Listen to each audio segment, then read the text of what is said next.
We're up and running, so I'd say go ahead anytime. I don't have any yellow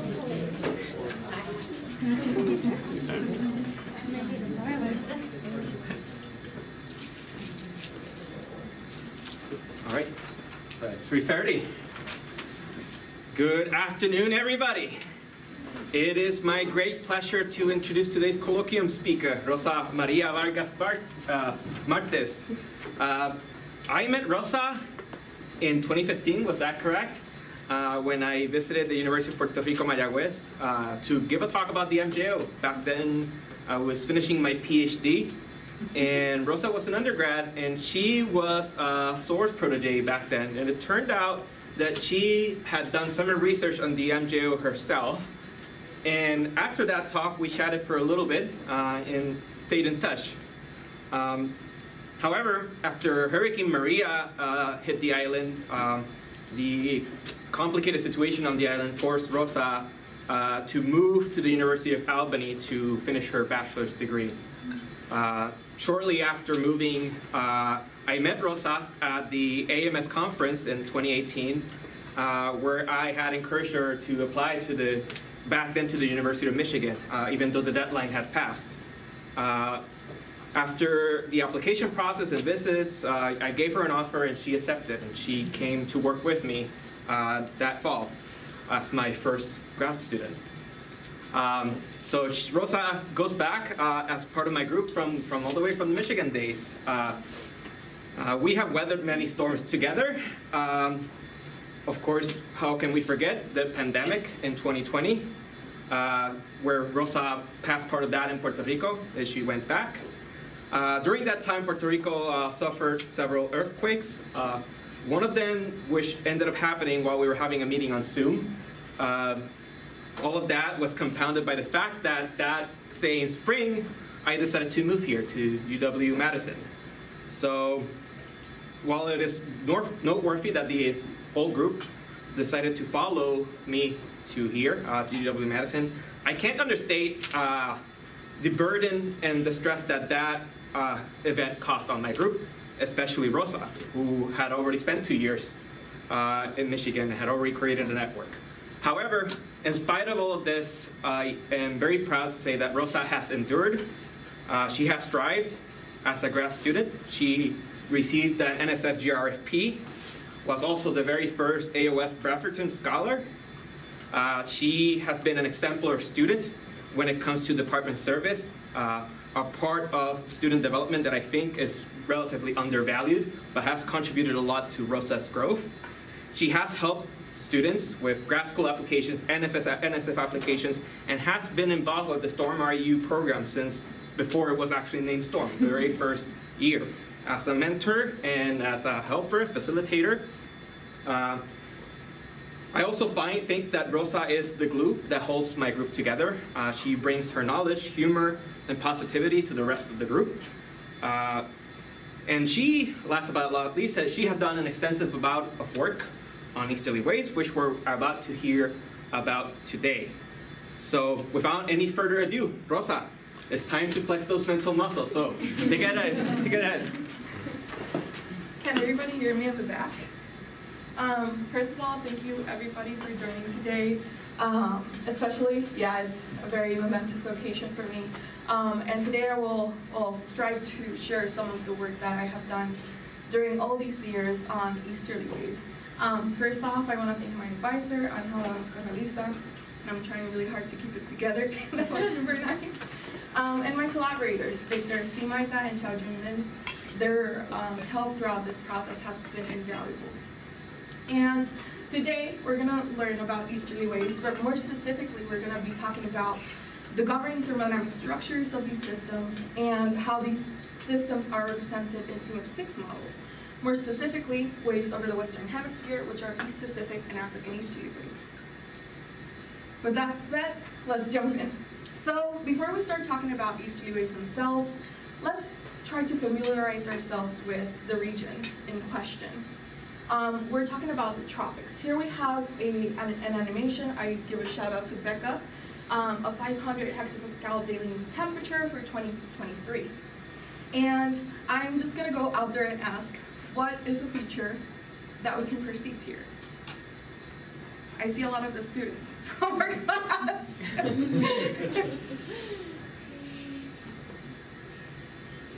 How does the temperature look between the box and the... Yeah. The temperature in the box is relatively consistent? Yes, exactly. We have an almost homogeneous distribution of temperature horizontally. And this is very characteristic of the tropics, which are this region enclosed by the 30 south to 30 north. So we have homogeneous temperature distributions. We also have weak Coriolis force, which is weaker as we get closer to the equator, and a little bit larger once we get to the extratropics. And this in turn leads to different governing balances even when we are examining the tropics themselves. So it's a complex region, and it's very different from the mid-latitudes where we see a lot of temperature variability. And as well, I always like to start with a little bit of historical context. Tropical meteorology is a relatively young discipline, especially in North America. Research began on a serious scale circa the 1940s with World War II. And this is an excerpt from Riel's Tropical Meteorology book in 1954, where they believed that the tropics were this region where weather was quiescent except for the occasional hurricane. But they quickly saw that wasn't the case, and then started to question what is it with other theories concerning the tropics, and how can we understand them better. And I think that that's a good preamble for this talk today. The region enclosed here, the tropics, is indeed very active, right? There's so many things happening here with respect to weather. And more so, we see that a lot of these weather activity happen via waves. So every thing we have encircled here that is propagating either to the east or to the west, they're waves. And in the tropics, we see that a lot of the times, these waves are coupled to convection. And so they're co-evolving and help to organize these regions of convection. And so they bring a lot of impact to these lower latitudes. So yes, we have a myriad of tropical weather systems. And from these, easterly waves were the first waves to be recognized. And so that opens up or introduces our key player today, easterly waves. So what are easterly waves? Here we have a figure from Meridional. This is tropical depression-like brightness temperature. So here it has been filtered, so we see the variance along the tropical region, and we see several features. First, I want to note that there are westward propagating regions of alternating high and low pressure that are coupled to convection.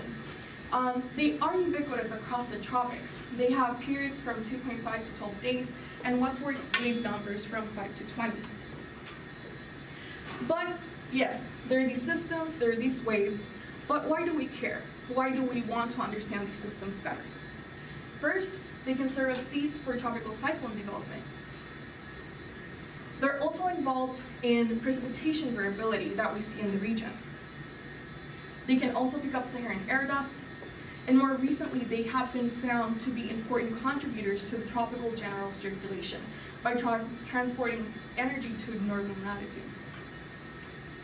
And so, due to this widespread range of impacts, we really care about how these systems, or we really care about understanding these systems and what drives them.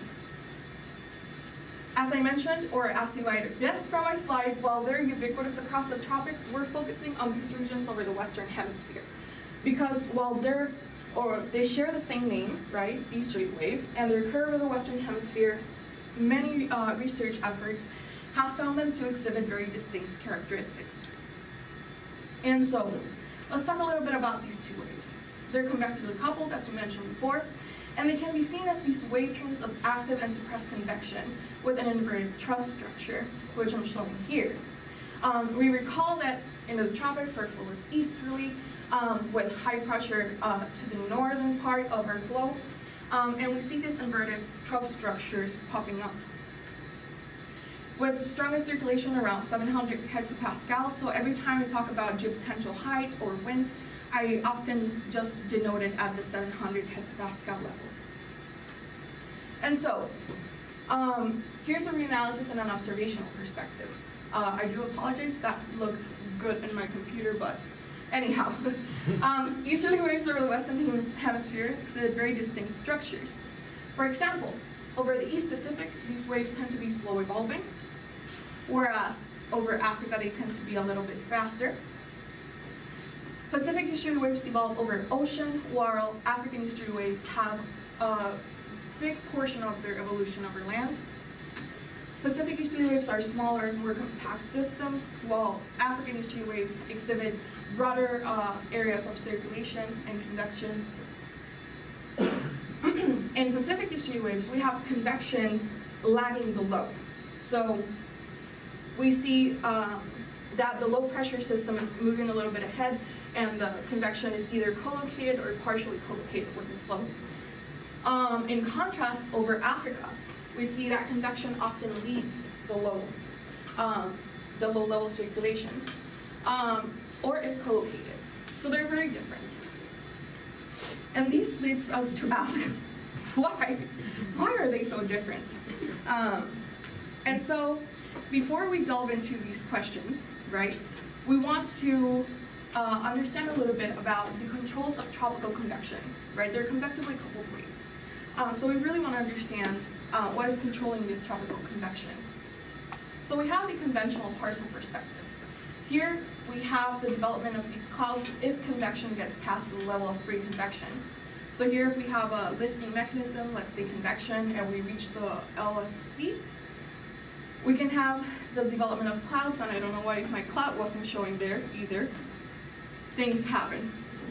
Imagine a cloud, a deep cloud. And then this, this perspective, right? We have our equivalent potential temperature, which, as we know, involves both temperature and humidity, only play a role in this subcloud layer. While at the above this subcloud layer, dry stability drives the convection.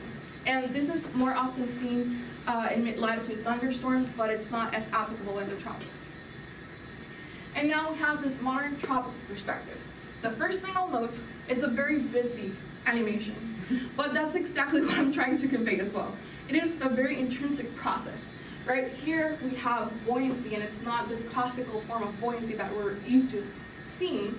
We have a buoyancy that is defined in terms of this theta E value. So it gives us information not only on temperature and its effect on the buoyancy of the parcel, but it's also giving us information on the moisture and its effects. And we see now that due to mixing of this mid-tropospheric moisture, moisture does play a big role in these at these pressure levels in the middle, in the mid-atmosphere. So we already see that mixing, as I said before, and dilution of tropospheric moisture play a key role in the occurrence of convection and reorganization. And more importantly, we use this perspective to examine easterly wave associated convection. It's also important to note that this dilution term is poorly represented in global climate models. At least this animation appeared correctly. Okay, so this is part of our first project that we did, where we examined just that. What are the controls of easterly wave associated convection? And what we saw was that over the East Pacific, we had moisture-driven thermodynamics, while over Africa, the contribution from moisture and temperature, or this dilution and this classical parcel perspective, play comparable roles, as I show here. And so, because models depict convection very differently, and we have already examined this in the with respect to reanalysis and observations, can models reproduce these observed structures? Our problem right now, easterly waves are poorly represented in global climate models. And my results from this chapter that I just explained, in agreement with other studies, suggest that the dilution of moisture might be the case of this poor representation of the waves. So now let's delve into the CMIP6, or Coupled Model Intercomparison Project Phase 6, which are the models that we employed for this study. CMF6 is an international collaboration. It has over 30 different groups around the world. Their objective is to better understand past, present, and future climate. Here we're using the historical runs from 1980 to 2014 with no forcing. And we're assessing Pacific easterly wave and African easterly wave thermodynamics and precipitation. Now, what is it about these models that is so great for us to examine precisely this? They're coupled differently. They have different convective paramerizations, and so they provide an excellent laboratory for us to see how these models are representing Pacific and African easterly waves based on these differences in convective representation. This leads us to our overarching research questions. Can CMF6 models reproduce realistic Pacific and African easterly waves? How does this representation compare between both regions? So we have these two overarching questions. Before we delve into the results, let's talk a little bit about the data methods we employed. Here we're using ERA5. We know that ERA5 has some questionable representation of observations, but we had done a little bit of analysis in our first chapter, and we saw that similar structures were obtained for easterly wave-related precipitation and circulation, or precipitation, whether reanalysis or stream observations were used. And so we're confident that here we're getting a structure that is close to that observed. We're also considering 25 CMF6 simulations. I won't mention them all. I just wanted to show there are a lot. So they're there. We're considering, as I said before, the period from 1980 to 2014, and we're examining the season from July through September, which over both regions has very high wave activity. Some of the statistical analysis tools that we used were lossless filtering, EOS projections, linear and lag regressions, and Taylor diagrams, which you will get very acquainted with soon.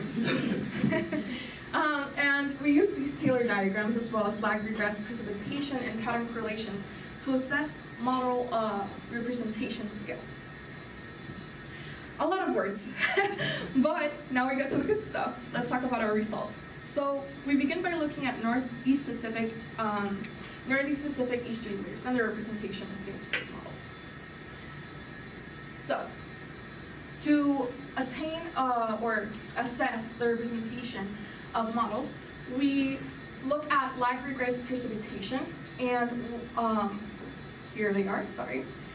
So here we have lag in days on the y-axis, and in the x-axis we have the longitudes.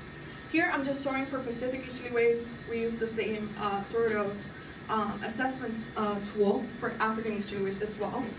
So this is ERA patterns for Pacific easterly waves and model patterns for Pacific easterly waves.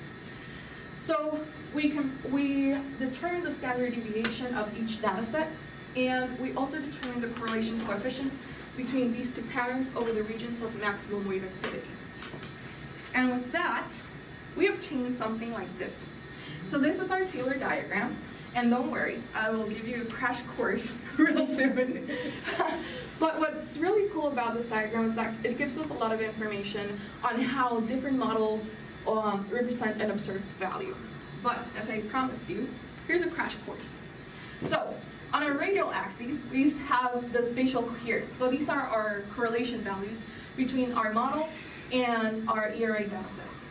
And this provides information on the spatial coherence, how well the patterns match spatially. On the radial axis, we have the relative amplitude. Here we're taking the standard deviation of each data set and we're standardizing it by the observed value. So this dashed line here, which falls around 1, would be where you have your observation. So anything that is to the left of this dashed line is underrepresenting wave amplitude. Everything to the right of this line is overestimating wave amplitude. We also have the centered root mean squared difference, which are these little semicircles you see here, right? And in rice and beans, like they say back home, the farther you are away from this observed value, the worse your simulation. And the closer you are, the better your simulation is. Okay, do we feel comfortable with them now? Good. So this is our observed value, that's ERA. And because we're looking for realistic representation of Pacific estuary waves, we are selecting the 3 poorest models. So it is important to note that, as you see here, these 2 are poor with our criteria, which is less than 0.7 of correlation and less than 0.7 in amplitude. But we're choosing models from different modeling institutions to avoid that model bias from the same institutions. And because there are only 3 that are poor here, we're only selecting 3 of the good models, which have explained more than 64% of the variance of the wave and fall between 20% of the observed amplitude. And so we're choosing these 3. And with these, we're doing model ensembles. So we're denoting them, the good models and the unrealistically weak models. So here's, again, this lack of correlation that we saw before for Pacific estuary waves. Again, we have lagging days, and we have this longitude along the x-axis. And what we see is this very typical pattern that we see when we look at estuary wave literature, with precipitation co-located with the circulation. So here we have in shading precipitation, anomalous precipitation, and in these solid and dashed lines, we have the geopotential height. And what we see is that we have this very nice co-location between these 2 features. Now let's see how well these ensembles do. So we look at the good model ensemble. It does relatively well. It captures these predominant features that we see in the precipitation, right, as is expected, because that was our criteria for assessing the models. And we still see this co-location between precipitation and circulation. When we look at poor models, they're very different, right? One, we see a very weak precipitation signature, and we also don't see this co-location at all. So it almost seems like the precipitation is not co-evolving with the circulation. And in contrast to what we see in good models, the circulation signal seems to be incoming from the Caribbean, rather than occurring over the East Pacific region. We do know that the ERA value does have some signal that seems to be coming from the Caribbean region. So good models can capture wave structure and evolution. And now we look at mean states. Now, before delving into that too, why do we look at mean states? Why do we care about the mean state? We look at mean states because they have been found to be very important for wave evolution and growth.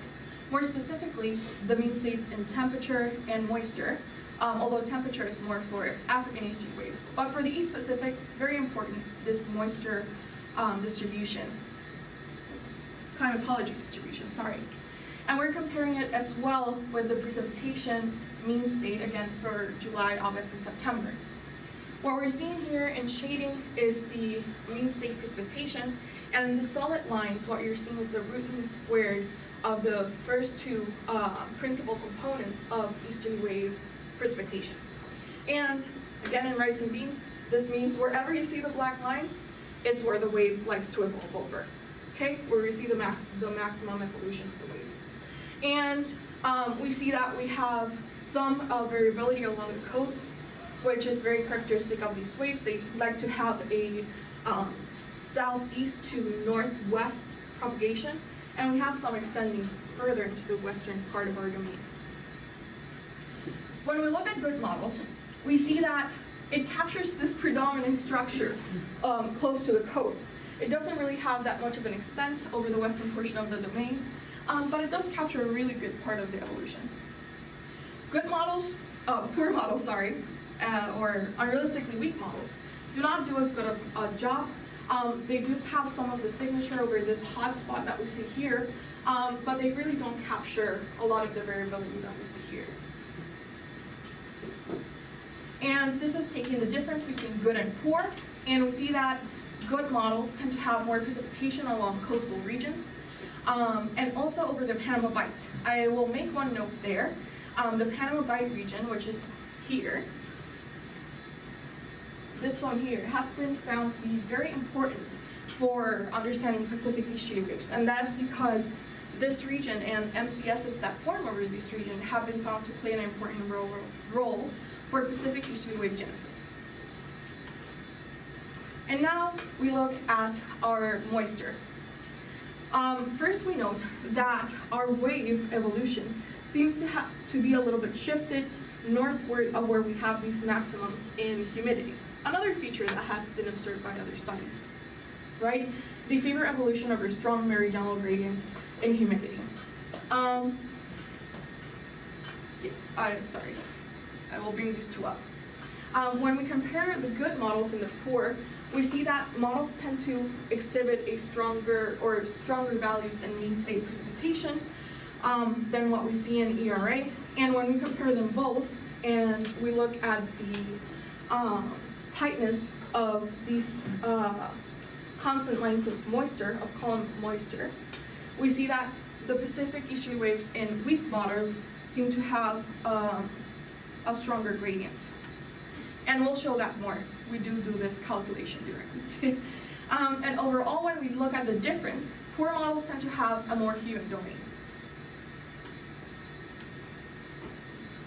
So now we look at the horizontal structure at lag 0. So here we see the first principal component of precipitation. The dashed and solid lines are collegial potential height, and the vectors denote this 700 hectopascal horizontal winds. And what we see is that, as expected, our easterly waves in good models show a really good pattern that we see in observations or in reanalysis in our observed wave. But when we look at poor models, they're very weak. Their circulation, as it was suggested from our Hofmallers, is not collocated with our convective centers, but instead seem to be incoming from the Caribbean. Here, you do see some Caribbean signals incoming, which you don't see in good models. So the weak models seem to be favoring this pre-existing wave signals rather than waves originating over this region. But overall, the region is, the whole structure is better captured by these good ensemble. When we look at the humidity, the first thing you'll note, or the first thing you'll think is, wow, their precipitations are very off. So their humidities must be very off. But what you see here, rather, is that it's not that bad. The humidity signatures here in shading are kind of similar when you compare the ensembles. And this leads us, or this ties us back to something we have said during the introduction. We believe that this could be caused due to dilution not being well represented in the models. So this relationship between precipitation and moisture. And so, based on the results that I just showed, and on previous studies on the waves itself, we determined model diagnostics to get a more generalized perspective of all the models. So our first diagnostic and our secondary diagnostic is moisture-vortex instability and convective moisture adjustment timescales. We recall that Pacific easterly waves are moisture-driven systems. We also know that the growth rate of waves that grow from moisture-vortex instability, which is related to the mean state meridional moisture gradient, whereby we have advection from regions where we have a lot of higher moisture. We have advection by the anomalous meridional winds of this background moisture, which aids to the wave growth, right? And so we see that waves favor evolution and growth over regions where we see this strength in meridional moisture gradient.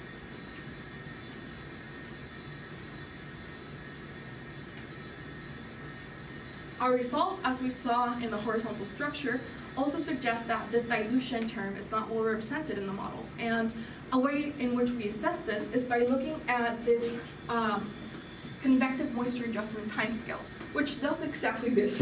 It looks at how anomalous precipitation and humidity relate to one another.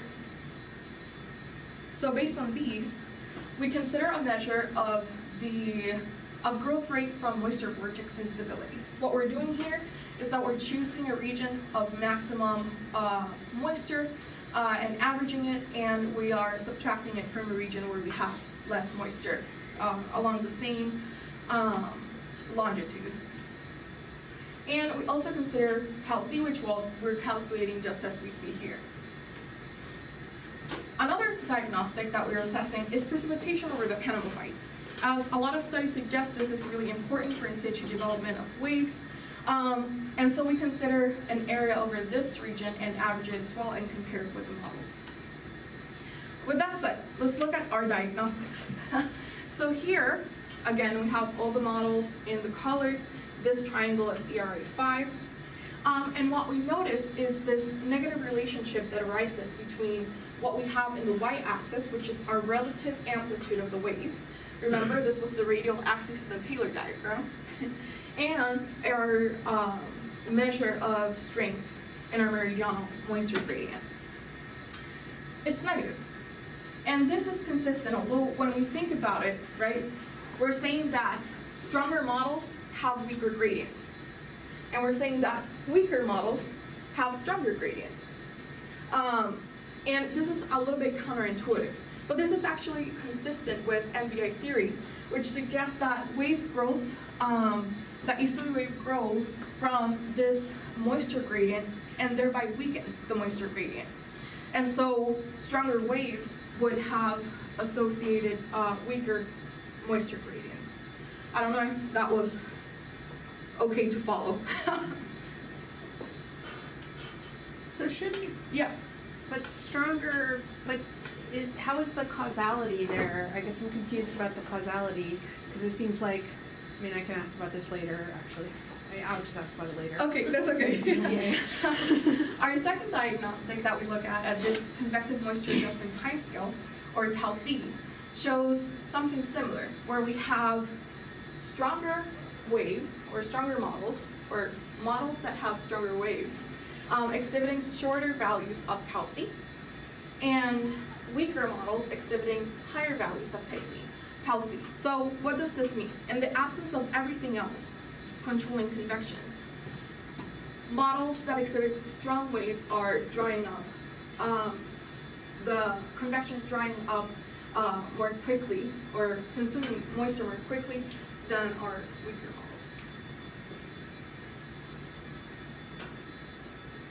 So this is consistent, this result is consistent with the idea that dilution is not well captured in models. Our third diagnostic, which is this precipitation over the Panama Bight, shows something that, based on theory or based on previous studies, we would expect, which is that stronger models have stronger precipitation over this Panama Bight region, which is that hotspot for in-situ development of waves, and weaker models have less precipitation over the Panama Bight. And we want to make a note here that when you see the correlations, they're not super strong, right? On their own, they don't explain the majority of the variance that we observe, and on their own, it doesn't really explain this large spread that we see in model representation. However, they do give us an idea of some key processes that are needed for an accurate representation of our waves over the region. And so this leads us to our key points for this section. Can CMIP models reproduce realistic precipitation waves? Yes, a lot of them do produce really good waves, while others don't. And by comparing the good and unrealistically weak ensembles, we know that unrealistically weak models exhibit weak precipitation anomalies relative to good models, even though the moisture fluctuations are comparable. Models with larger precipitation anomalies have weaker meridional humidity gradients, higher precipitation over the Panama Bight, and shorter values of tau C, which I did it right there. We've covered one of the waves. It's been a lot of information, but here's some more. So here again we have our Taylor diagram. It's showing a lot of the same information. Just to remind ourselves, right? This angle axis shows us the correlation, or gives us information on spatial coherence. And this radial axis is the relative standard deviation, so it's giving us information of wave amplitude. Everything that falls to the left of this dashed line is underestimating wave amplitude. Everything to the right is overestimating wave amplitude.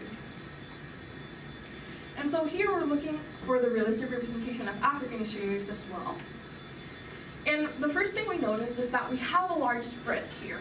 However, we see that the majority of the spread is due to models overestimating wave amplitude. They're producing African history waves that are too strong. When we compare it to our models to the left side of this dashed line, there's not many, and they're kind of close to this good models that we see here.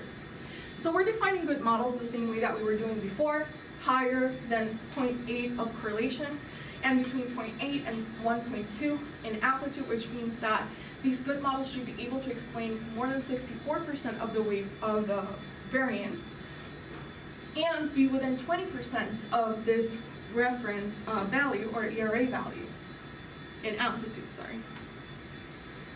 We note that we have these two models here in green borders that are doing a really good job. You can only see one, and that's because the other is right behind it. They're very similar, and they both produce really good waves. The other thing we'll note is these two models over here, they're producing ridiculously large waves, right? Note this axis, they're producing waves that are almost 3 times as strong as what we see in ERA. And we also note these two models here, which are producing waves that are too strong, but also exhibit weak correlation. So this is exhibiting correlation in the sweet spot, but too ample waves. And this is producing waves that are too ample and are in the wrong place. Okay.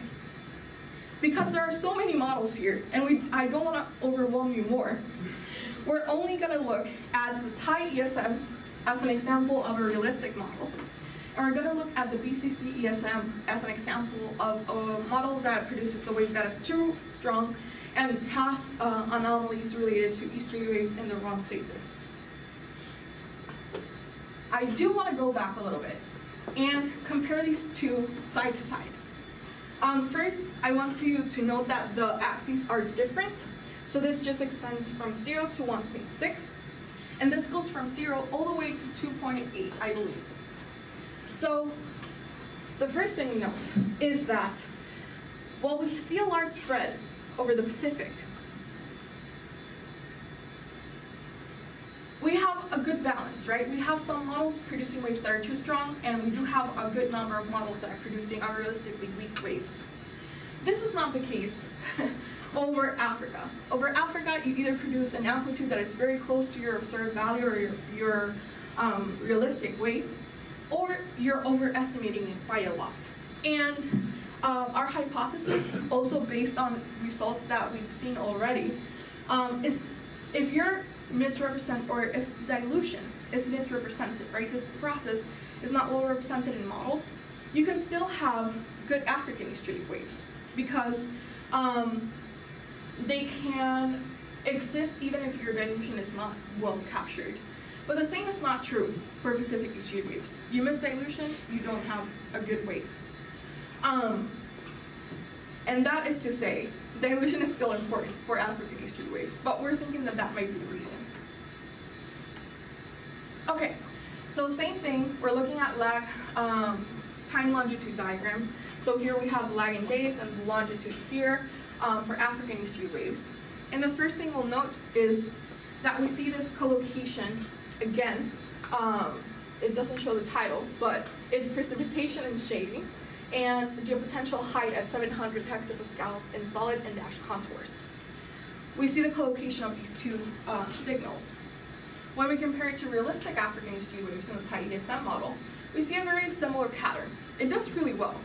And now, when we compare it to our unrealistically strong and weak correlation model, we see this gargantuan wave, very large. And we see that we still see some collocation between the circulation and the precipitation. It's just not happening where it needs to happen. But again, going back, we remember that that wasn't the case for Pacific easterly waves. You know, like, we are getting good waves, it's just either too strong or the anomalies are not happening in the right spot, when Pacific easterly waves were very distinctly, like, very different. And so, again, because of the same reasons, we care about the mean state because the mean state plays a very important role on wave growth.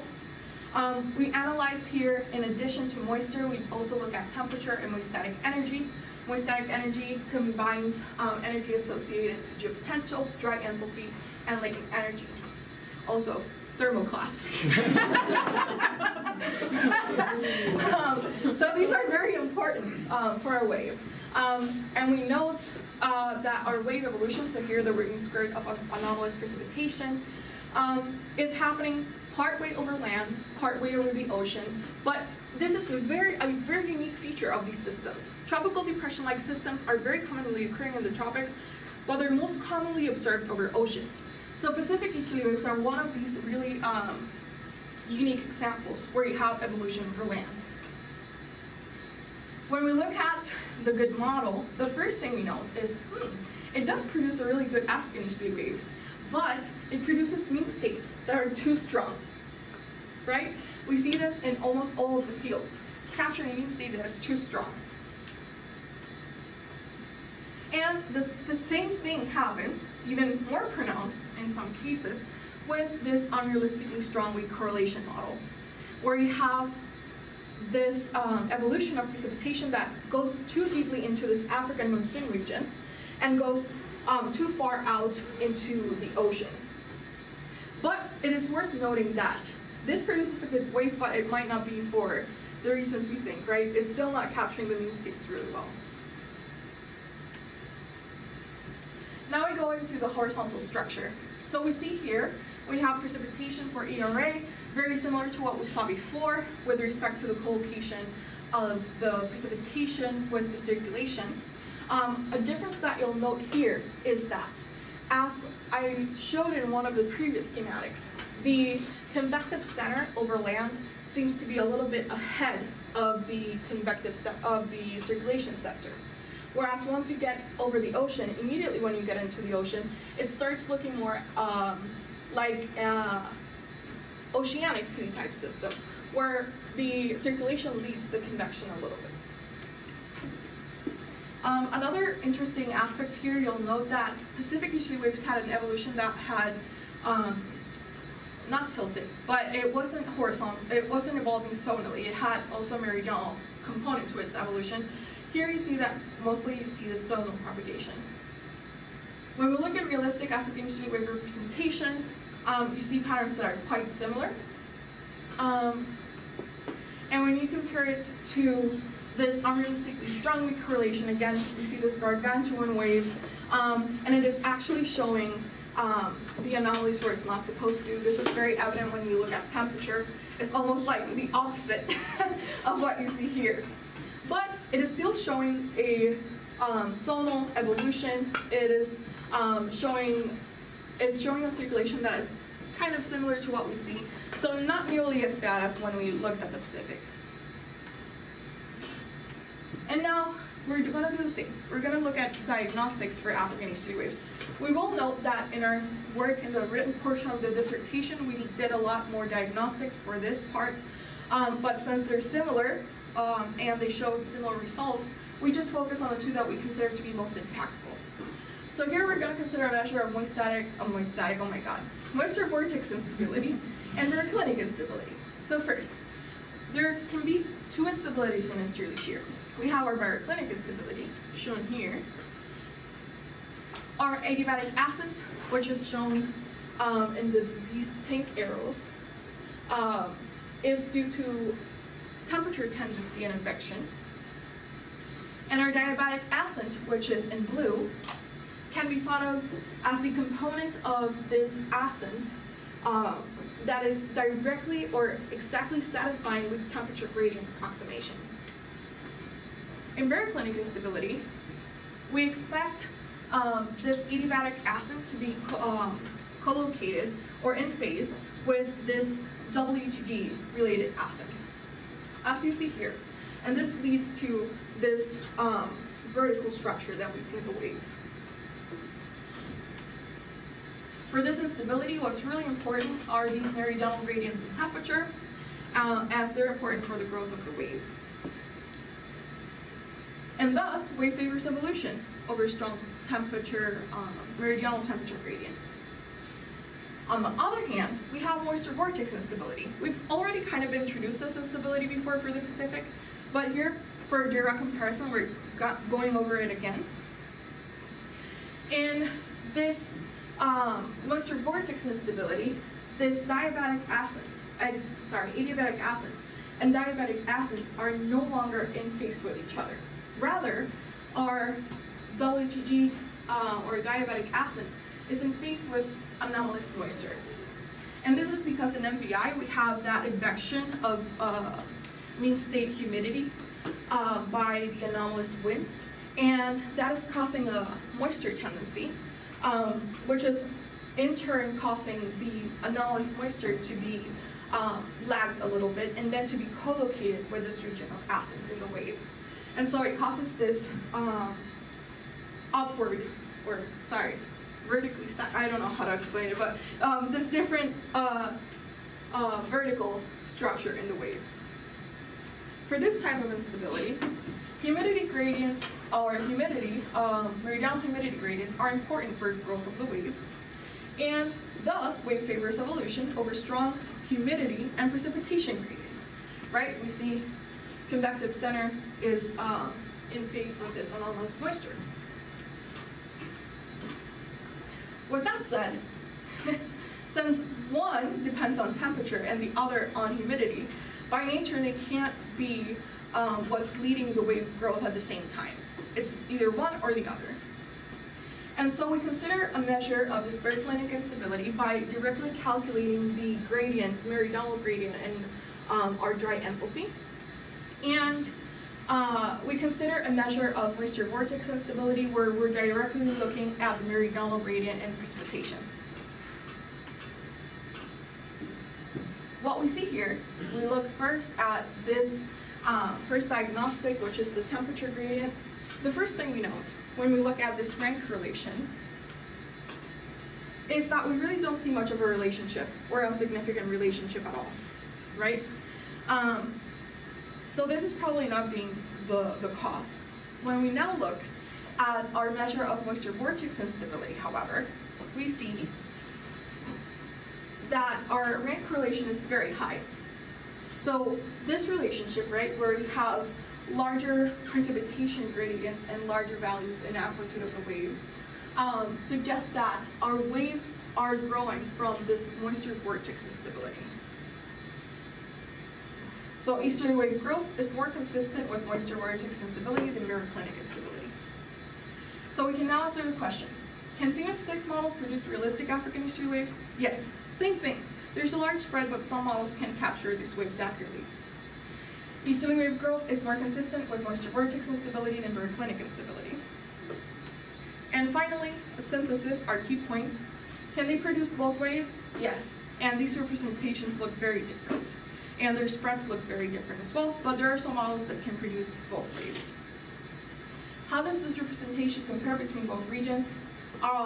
We see that over Africa, models tend to overestimate wave amplitude, where over the Pacific, we see this large spread between underrepresentation and overrepresentation of the wave amplitude. And our results suggest that this might be tied to the representation of dilution in the models. And this is kind of like a very exciting result, is that both waves favor growth from moisture-vortex instability, even when this wave evolves over land, which is very exciting. So that's the end of my results. This is some of my acknowledgements. I have a very large family, and it was hard to keep it all in one slide. But here's just a couple of pictures of me with my family, and I'll bring notice to this. So the reason why I'm wearing yellow and why we're all wearing yellow is that this ongoing tradition of Puerto Ricans in meteorology, whenever they defend their PhD, they do it with a yellow skirt. So it's kind of a rite of passage for us as Puerto Ricans to defend our PhD. And today I joined that tradition. So here's just, we're not many. So we know this. Almost all of the women wore yellow skirts, and Angel here wears the yellow tie. more pictures. So here are my acknowledgements. I really want to thank my advisor, Angela Lamas Corraliza, for believing in me. I know that it wasn't an easy task to undergo. But thank you for all the good times, all the hard times, especially for the hard times. It has really been one of the biggest honors of my life to work beside you. I want to thank my committee members for all their help and input. This dissertation would have looked a lot worse and a lot differently had it not been for your help. I want to thank very especially Professor Maida Jola-Mixed and Professor Hannah Sanowski. You've both been such huge role models for me. I don't think you know the extent of this impact. And both being your TA was so incredible, and I'm so thankful. And working with you on the RU was a dream, and it was so amazing. And I just thank you all for being such great examples, especially for underrepresented communities and creating more equitable and welcoming environments. I want to thank the AOS community, faculty, students, staff, and friends. Coming here it was a difficult decision. I had already undergone some part of my qualifying exams, but it was one of the best decisions I have made in my life. I love this department. I felt so welcome in this department. It's been so instrumental for my growth as a scientist. I'm just very thankful. Many, many, many thanks to Pete. Thank you for helping me with everything, for speaking Spanish with me. Trying to. Yeah, and for helping me through the many, many situations where I couldn't get stuff to work. I give a really big thanks to our tropical, large-scale tropical dynamics group. It has really been a family. It's felt so incredible. I never imagined feeling so like I belong somewhere than with our group. And I never expected that. To my family, outside of Puerto Rico, so I hear a lot of names, so I'll just keep them here. But it really does feel like a family. A mi familia extendida, here I'll switch to Spanish because a lot of them are watching online and a lot of them do not speak English. A mi familia extendida, muchas gracias. Esto no hubiese sido posible sin ustedes. Desde bebita hasta ahora, gracias por todo su apoyo, por todo su amor y por siempre estar presente. En especial a mi esposo que no pudo estar presente hoy, pero que lo amo con todo mi corazón, que me ha ayudado demasiado, especialmente por momentos difíciles. A mis papás, las palabras sobran. No puedo hablar porque me pongo a llorar. Los amo. Mi hermana, te amo demasiado. To my friends in my West, who are also a big part, an integral part of the family. Anyway, they say it takes a village, and what a wonderful village I had. So thank you.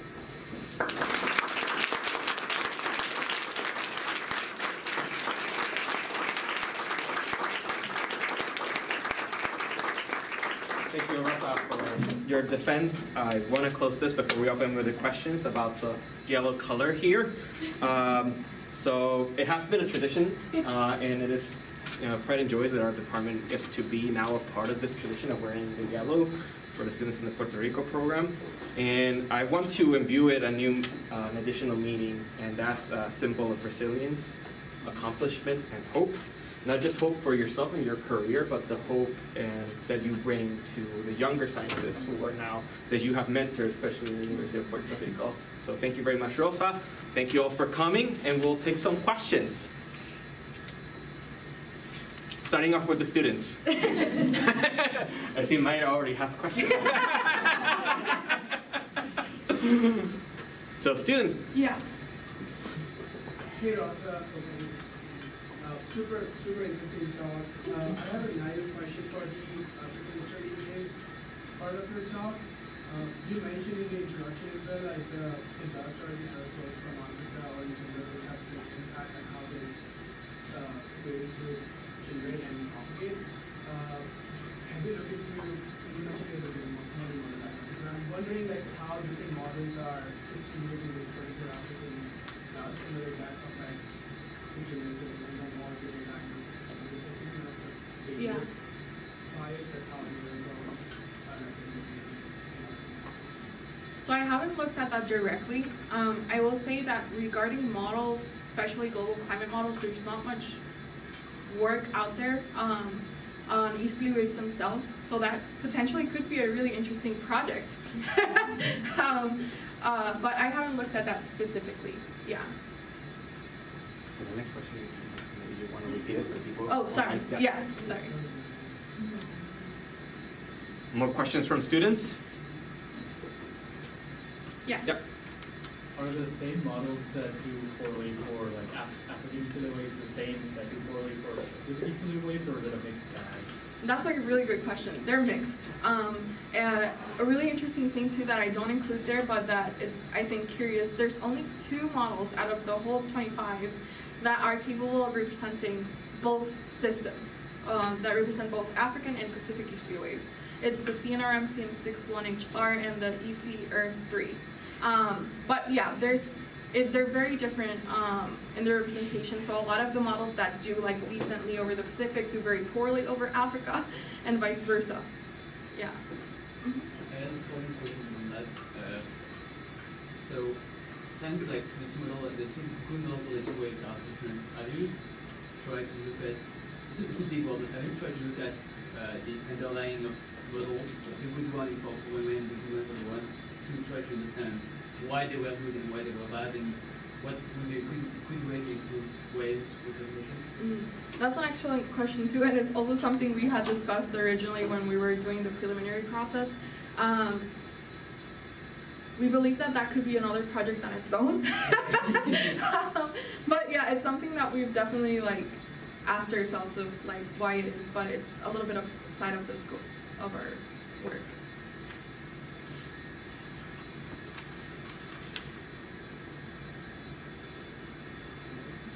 Okay, so now everybody, Maida, you have one first, and then Liz?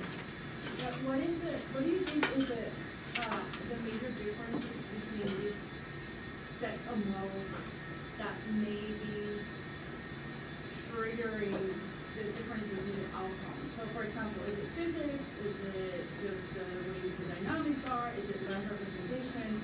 So I ask this question because I'm curious if the fact that some of these waves develop over land and ocean, that the way in which models represent that interaction is what could possibly be the reason why they're so different. Yeah. And that's why we think one of the big differences is in why over Africa you see like either models that are really decent or overestimating, and over the Pacific you see that models can do indeed very poorly. And we think it's tied to that because when they develop over land, there are other processes more so involving drier aspects of the wave and the related circulation that might be causing the waves to be better represented, or at least that's what we believe. And that's not necessarily the case over Pacific, where you have moisture being this very dominant control on the convection related to the wave. So yes, we believe that that's a big part of it, that you're capturing, because this depends on other stuff, not just moisture, and if you're capturing these interactions well, then you'll still get a decent wave, but it's not the same over the Pacific. So the process, oh, sorry, no, go ahead. Liz and then Larissa? Cool talk. Thank you. So I had a very similar question. I don't know how you thought about this part of the model. You probably have it, but you mentioned Panama a few times. And one thing that the climate models don't really do is resolve the topography of Panama or of Central America. And I wonder if you looked into resolution or any of those kind of questions to see, like, is the model smoothing things out too much, and that's giving you a downstream impact on moisture? That's a really interesting question too. We haven't looked at that either, but that would be really interesting to see because I think that it could potentially have a big impact just because of how important that region is for in-situ development, especially because if the waves are originating indeed from these MCSs, the way that these MCSs do form is through interactions of topography. So I would imagine that, yeah, you would get really interesting results if you were to consider both resolution and the topography My question was kind of a follow-up to Myra's, and I guess I was just, it seemed like you were implying that it was the convection sensitivity to moisture that you thought in particular was responsible that for... would be, yeah, that would be my hypothesis, just Okay. because for example, the Hall et al. Paper and which have like Hall, Thornycroft, and Pilates, they show that they can produce waves, even though it wasn't a very realistic wave because it was not too ample, right? But they still can produce waves with dry processes or different types of instabilities. But you really need more moist or a better representation of this relationship between moisture and humidity over the Pacific. Whereas even though you don't really, or even though over Africa you can get a wave, even if it's not a very realistic wave, you can still have a wave showing up. So that will be my educated guess. But so your hypothesis is that in both cases, to get the right wave, you need the Moisture. correct moisture Yes. sensitivity, Yes. and that's the thing that models are doing wrong. Yeah. Yeah. And I think from my talk with Faiz when he came here, he was also looking at models, and I think that he mentioned something about the Miroc 6, which is that model that is producing like the very strong wave, and I think that he was looking at sensitivities to moisture as well, and I think that he said that it was too sensitive, so that maybe that's why it's showing like that very exaggerated wave. But yeah, it's all hypothesis because I haven't really delved into it, but that's what I would expect. Okay. Brad and Yeah. First, I have a comment and then a question.